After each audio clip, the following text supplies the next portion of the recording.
Hi guys, welcome back to Sai Krittika channel. అందరు ఎలా ఉన్నారు? బాగున్నారా? మేమైతే చాలా బాగున్నాం. మీరు కూడా బాగున్నారని మనస్ఫూర్తిగా అయితే కోరుకుంటున్నాను.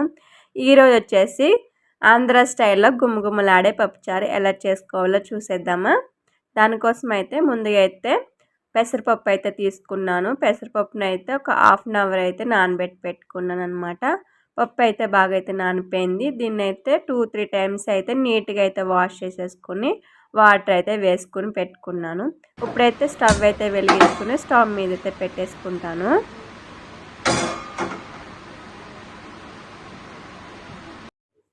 పప్పు అయితే ఉడికి లోపల కాసంత చింతపండునైతే వాటర్ వేసుకొని నానబెట్టుకుని పెట్టుకోండి. అది నానే లోపల మనమైతే ఇక్కడ వెజిటేబుల్స్ అయితే కట్ చేసుకుంటున్నాను. పప్పు ఉడికే లోపల వెజిటేబుల్స్ కూడా కట్ చేసేసుకున్నామంటే 1 బై 1 వేసుకోవడానికి కూడా చాలా ఈజీగా అయితే ఉంటుంది. అందుకే ఫస్ట్ అన్ని వాష్ చేసుకొని నీట్గా అయితే కట్ చేసేసుకుంటున్నాను. ఈ లోపల నాకు పప్పు అయితే ఉడికిపోయింది. ఈ పప్పు ఉడికిపోయింది కాదు, ఇప్పుడైతే పప్పు గుత్తుతో అయితే మెత్తగా మ్యాష్ చేసేసుకుంటున్నాను. మెత్తగా మ్యాష్ చేసుకున్నాక అందులోనే కాస్త వాటర్ వేసుకుంటే పప్పు గుత్తుకున్న పప్పు అంతే వచ్చేస్తుంది అనమాట. ఈ లోపల చింతపండు నానబెట్టుకున్నాం కదా, చింతపండు కూడా మెత్తగా అయితే చేసేసుకుని చింతపండు రసాన్ని అయితే వేసేసుకుంటున్నాను. ఇక్కడైతే చింతపండు రసం అంతా వేసుకుని ఒకసారి అయితే కలిపేసుకుంటాను. చింతపండు రసం అంతా వేసుకుని కలుపుకున్న తర్వాత మీకు ఎంత వాటర్ కావాలో అంత వాటర్ అయితే వేసుకోండి.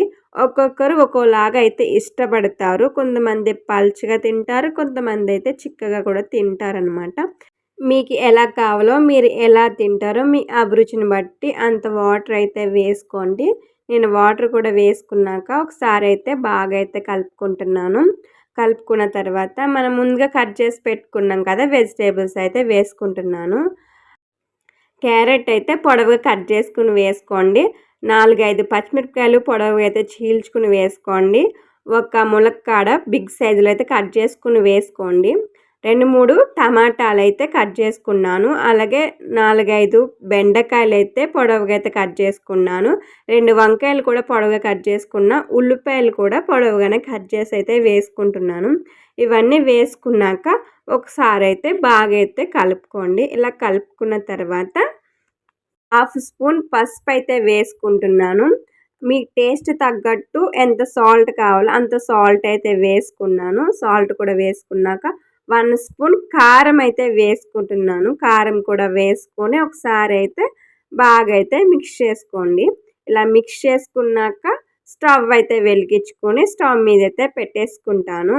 ఒక 20-25 మినిట్స్ లో ఫ్లేమ్లో, మీడియం ఫ్లేమ్లో పెట్టుకొని బాగా మరిగించుకోవాలి. బాగా మరిగిన తర్వాత తాలింపు అయితే వేసుకుంటాను. ఇందులోనే కాస్తంత షుగర్ కూడా వేసుకోండి. షుగర్ వేసుకుంటే టేస్ట్ అన్నది ఎన్హాన్స్ అవుతుంది. చాలా టేస్టీగా కూడా ఉంటుంది. కొంతమంది షుగర్ వేయరు, కొంతమంది వేసుకుంటారు. కానీ ఇందులో షుగర్ వేసుకుంటేనే చాలా టేస్టీగా ఉంటుంది అన్నమాట. ఇలా 20 మినిట్స్ అయితే బాగా మరిగిన తర్వాత తాలింపు అయితే వేసుకుంటాను అన్నమాట. ఒక్క మీల్లోనే అన్ని వెజిటేబుల్స్ అయితే ఉంటాయి. అన్ని వెజిటేబుల్స్లో విటమిన్స్ ఉంటాయి, ప్రోటీన్ ఉంటుంది. మనం పెసరపప్పుతో చేసుకుంటున్నాం కాబట్టి ఇప్పుడైతే తాలింపు అయితే వేసుకుంటున్నాను. ఒక కడాయి అయితే పెట్టుకున్నాను. అందులో ఆయిల్ అయితే వేసుకొని ఆయిల్ అయితే వీటెక్కిన తర్వాత 1/2 స్పూన్ జీలకర్ర అయితే వేసుకున్నాను. అందులోనే చిన్నగా కట్ చేసి పెట్టుకున్న ఆనియన్ అయితే వేసుకొని బ్రౌన్ కలర్ వచ్చేంత వరకు అయితే ఫ్రై చేసుకోండి. చాలా చాలా టేస్టీగా అయితే ఉంటుంది. చాలామంది అయితే వేసుకోరు. ఇలా ఒకసారి ట్రై చేయండి, చాలా టేస్టీగా అయితే ఉంటుంది. అందులోనే వెల్లుల్లిపాయలు దంచుకుని అయితే వేసుకున్నాను. 4-5 ఎండుమిరపకాయలు, కాసంత కరివేపాకు కూడా వేసుకొని బాగా అయితే ఫ్రై చేసుకున్నాక పప్పుచారులకైతే తాలింపు అయితే వేసేసుకుంటాను. ఇలా ఒకసారి అయితే ట్రై చేయండి. చాలా చాలా టేస్టీగా అయితే ఉంటుంది. అందరికీ తెలిసిందే. నా స్టైల్లో నేను ఎలా చేస్తాను అన్నది చూపించాను. ఇక్కడ లాస్ట్లో అయితే కొత్తిమీరని అయితే కట్ చేసేసుకుని వేసుకుంటున్నాను.